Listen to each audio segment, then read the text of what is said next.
வணக்கம் and welcome to the show interesting info. June 8 இன்னைக்கு world ஜின் டே அப்படின்னு சொல்லிட்டு ஒரு டே வந்து செலிப்ரேட் பண்ணுறாங்கப்பா. இதுக்கு பின்னாடி சுவாரஸ்யமான மேட்ரு இருக்குது, அதனால தான் இந்த டே வந்து சொல்லலாம் அப்படின்னு சொல்லிட்டு முன் வந்தேன். காரணம் என்னென்னு பார்த்தீங்கன்னா, இந்த ஜின் அப்படிங்கிற இந்த போதைப் பொருள், இந்த மதுபானங்கிறது பார்த்தீங்கன்னா துறவிகள் மாங்குன்னு நம்ம சொல்லுவோம்ல, இவங்களால் வந்து ஒரு மெடிசனாக யூஸ் பண்ண ஒரு பொருளாக இருந்திருக்குதான். அந்த சமயத்தில் வந்து பார்த்திங்கன்னா ஒரு 7 விதமான தாவரங்களை யூஸ் பண்ணி, மூலிகைகளை யூஸ் பண்ணி தான் பார்த்தீங்கன்னா இந்த ஜின்னை ரெடி பண்ணியிருந்துக்கிறாங்க.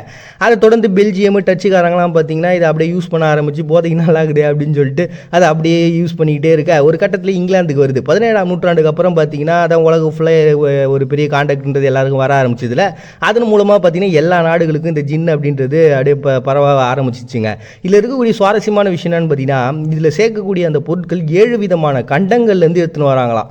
வட அமெரிக்காலேருந்து ஏஞ்சலிக்கா வேறு, ஆசியாவிலேருந்து லவங்கப்பட்டை, அப்புறம் ஐரோப்பாவிலேருந்து சில பொருட்கள், அதுக்கப்புறம் ஆப்பிரிக்காலேருந்து அதிமதுரம், அண்டார்டிகாலேருந்து உப்பு அப்படின்னு சொல்லிட்டு ஏகப்பட்ட பொருட்களை ஒன்றா சேர்த்து இது ரெடி பண்ணுறது தான். ஸோ இப்படிலாம் ரெடி பண்ணால் அதோட ரேட் எப்படி இருக்குன்னு நினச்சி பாருங்கள். அப்போ நம்ம யூஸ் பண்ணுறது, நம்ம வாங்குறதுலாம் அப்போ என்னது அப்படின்னு சொல்லி ஒரு கேள்விக்குறி தான்.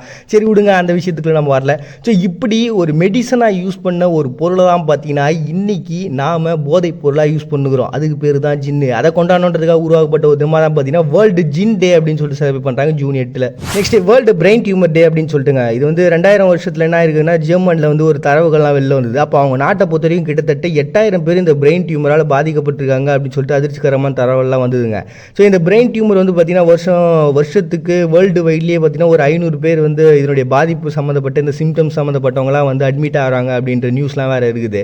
இந்த பிரெயின் டியூமரை பொறுத்த வரைக்கும் மூளையில் வளரக்கூடிய ஒரு கட்டி தாங்க. இந்த கட்டி பெருசாக மூளையில் ஒரு பெரிய அழுத்தத்தை ஏற்படுத்தி நமக்கு அது வந்து கடைசியில் இறப்பையே கொண்டு போய் முடிச்சிடும். இது குணப்படுத்துறதுக்கான வழிகள் அப்படின்றதெல்லாம் பார்த்தீங்கன்னா பெரிய லெவல் எதுவும் கண்டுபிடிக்கல. பட் இருந்தாலும் இந்த கட்டி சின்னதாக இருக்கும்போதே இந்த ஆப்ரேஷன் பண்ணுறது மூலமாக அந்த கட்டியை ஆப்ரேட் பண்ணி வெளில எடுக்கிறது மூலமாக நம்ம வந்து உயிரை காப்பாற்ற முடியும் அப்படின்ற ஒரு நம்பிக்கை இருக்குது.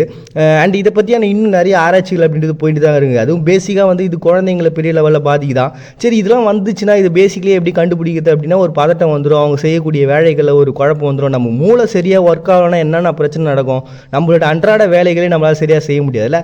இந்த மாதிரியான ப்ராப்ளங்கள்லாம் வந்துச்சுனாலே உங்களுக்குள்ள மேபி அந்த மூளையில் அந்த ப்ராப்ளம் இருக்கலாம். அதை போய் நீங்கள் டாக்டர்கிட்ட அணுகுனீங்க அப்படின்னா அது சின்னதாக இருக்கும்போதே நம்மளால் குணப்படுத்த முடிஞ்சால் ட்ரை பண்ணிடலாம்ல. ஸோ அதை ஒரு விழிப்புணர்வு ஏற்படுத்தணுன்றதுக்கு தான் பார்த்தீங்கன்னா இந்த ஜெர்மன் ஆர்கனைசேஷனால் உருவாக்கப்பட்ட ஒரு தினமாக வந்து இன்றைக்கி அனுசரிக்கிறாங்க வேர்ல்டு பிரெயின் டியூமர் டே அப்படின்னு சொல்லிட்டுங்க. நெக்ஸ்ட் இன்றைக்கி ரஷ்யாவில் சோஷியல் ஒர்க்கர்ஸ் டே அப்படின்னு சொல்லிட்டு ஒரு டே செலிப்ரேட் பண்ணுறாங்க. இது 2000 விளாடிமிர் புதினால் உருவாக்கப்பட்ட ஒரு டே. பட் ஆனால் இது முதல்ல ஸ்டார்ட் ஆனது பார்த்தீங்கன்னா 1701, அதாவது 17ஆம் நூற்றாண்டு பீட்டர் தி கிரேட் அப்படின்ற ஒரு ராஜா என்ன பண்ணிக்கிறாரு, அவங்க நாட்டில் இருக்கக்கூடிய நோய்வாய்ப்பட்டவங்க இல்லை ரொம்ப வயசானவங்க இந்த மாதிரி நிறைய பேர் அவதிப்படுறதை பார்த்துட்டு நம்ம நாட்டில் இருக்கக்கூடிய சோல்ஜர்ஸ்லாம் வெறும் சண்டை போகிறதுக்காக மட்டும் கிடையாது, நம்ம நாட்டில் இருக்கக்கூடிய ஆட்களை பாதுகாக்கிறதுன்னு அவங்க வேலை. அப்போ ஒரு 10 வயசானவங்களுக்கு ஒரு சோல்ஜர் அப்படின்னு சொல்லிட்டு நான் வந்து முடிவு பண்ணுறேன், அவங்கள பார்த்துக்க வேண்டிய வேலை அவங்களது அப்படின்னு சொல்லிட்டு இதுக்காக நிறைய மெனக்கெட்டு சில விஷயங்கள்லாம் பண்ணாங்க. ஸோ அப்படி பண்ண அந்த நிலையில தான் பார்த்தீங்கன்னா அவங்க நாட்டில் ஒரு அன்பு, அரவணைப்பு அப்படின்ற விஷயங்கள்லாம் உருவாக ஆரம்பிச்சுது. ஸோ அந்த ராஜா வந்து இப்படி தானே மக்களை பார்த்துக்கணும், அதனால் அவர் மேலே ஒரு பெரிய கனிவும் உருவாக ஆரம்பிச்சிச்சு. ஸோ அந்த சோஷியல் ஒர்க்கர்ஸ்னுடைய பேஸாகவே பார்த்தீங்கன்னா 17ஆம் நூற்றாண்டில் இந்த பீட்டர் தி கிரேட் அப்படின்ற ஒரு மூலமாக இந்த வயசானவங்களையும் நோய்வாய்ப்பட்டவங்களையும் பாதுகாக்கிறதுக்காக இந்த குழுக்கள்லாம் உருவாக்குனார்ல, அந்த விஷயத்தை நினைவுக்கு தான் பார்த்தீங்கன்னா விளாடிமிர் புதின் 2000 உருவாக்குன தினமா ரஷ்யாவில் சோஷியல் ஒர்க்கர்ஸ் டே அப்படின்னு சொல்லிட்டு அவங்கள பாராட்டி விருதுகள்லாம் கொடுக்கக்கூடிய நாளாக வச்சிருக்காங்க ஜூன் 8. நெக்ஸ்ட் வேர்ல்டு ஓஷன்ஸ் டே அப்படின்னு சொல்லிட்டுங்க. அதாங்க வழக்கமாக அதே கடலை பாதுகாக்கணும் அப்படின்னு சொல்லிட்டு எல்லாத்தையும் அழிச்சிட்டு அதை பாதுகாக்கிறதுக்கு ஒரு டே உருவாக்கலாம். அந்த மாதிரி தான் 1992 பார்த்தீங்கன்னா கனடா முன்மொழிஞ்சாங்க. அப்போ அந்த ஜெனீவாவினுடைய உச்சி மாநாடு நடந்தது, ஐக்கிய நாடுகள் சபை எல்லாரும் ஒன்றா உட்காந்து இந்த சமயத்தில்.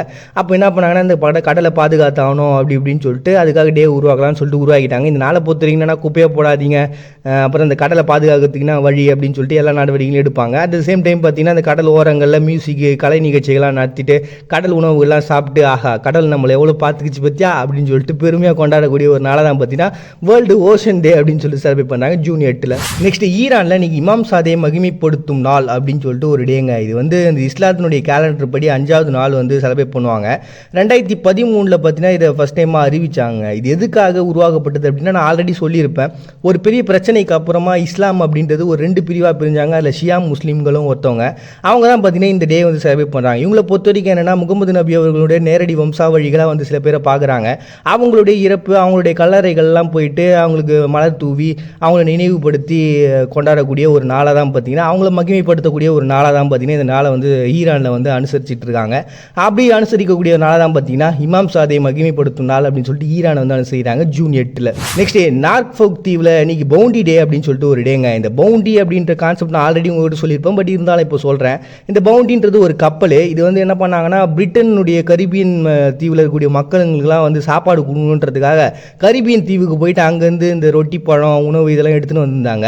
இதேமாரி நம்ம ட்ராவல் பண்ணுறது நல்லா இருக்காதுன்னு சொல்லிட்டு அந்த கப்பலுக்குள்ளே வந்து ஒரு பெரிய கலவரமே வெடிக்குது. இந்த கலவரத்தால் 1789 பார்த்தீங்கன்னா ஃப்ளைட்சர் கிறிஸ்டின் அப்படின்ற ஒரு பர்சனுடைய தலைமையில் ஒரு குழுவே வந்து உருவாயிடுறாங்க. அதுக்கப்புறம் அந்த கப்பல்லேருந்து தப்பிச்சு எல்லாரும் வராங்க. அதுக்கப்புறம் அந்த கப்பலையே போட்டு எரிச்சிடறாங்க. இதுக்கப்புறம் யாரும் போகக்கூடாது. அப்படி இவங்க தஞ்சம் புகுந்த அந்த இடம் தான் பார்த்தீங்கன்னா நார்ஃபோக் தீவு. ஒரு கட்டத்துக்கு அப்புறம் பிரிட்டிஷ்காரங்க அதை கண்ட்ரோல் எடுத்துக்கினாங்க. அதுக்கப்புறம் இவங்க வந்து இங்கிலாந்து ராணி விக்டோரியா மகாராணி இருந்தாங்களே, அவங்க என்ன பண்ணாங்கன்னா இந்த பகுதியில் வசிக்கக்கூடியவங்களுக்குலாம் வந்து இது இடத்தையே நான் கொடுத்துட்றேன் அப்படின்னு சொல்லிட்டு அவங்கக்கிட்ட இருந்து இவங்க வாங்கிட்டாங்க. ஸோ இப்போ ஒரு புது கலாச்சாரமும் ஒரு புது இடமும் அவங்களுக்கு கிடச்சிருச்சுல, அதை கொண்டாடணும் அப்படின்ற ஒரு விஷயத்தினால தான் பார்த்தீங்கன்னா நார்ஃபோக் தீவில் இன்றைக்கி பவுண்டி டே அப்படின்னு சொல்லிட்டு அந்த கப்பலை எரிக்கிறது, இல்லாட்டி அந்த கப்பலை வந்து போன அந்த நினைவுகள்லாம் அப்படியே நினைவு கூறது அப்படின்னு சொல்லிட்டு செலிப்ரேட் பண்ணுறாங்க ஜூன் 8. பணம் பொருள் அன்பு அக்கறை எதுவாக இருந்தாலும் தேவையான சமயத்தில் கிடைச்சாதாங்க அது மதிப்பு. அப்படி இல்லைனா அதுவும் ஒரு குப்பை தான். மறுபடியும் எல்லாரையும் நாளைக்கு வந்து சந்திக்கிறாத கூட விடைபெறுது. நான் அவங்க பாண்டிய நீங்கள் பார்த்துட்டு இருக்கு இந்த நிகழ்ச்சி இன்ட்ரெஸ்டிங் இன்ஃபோ.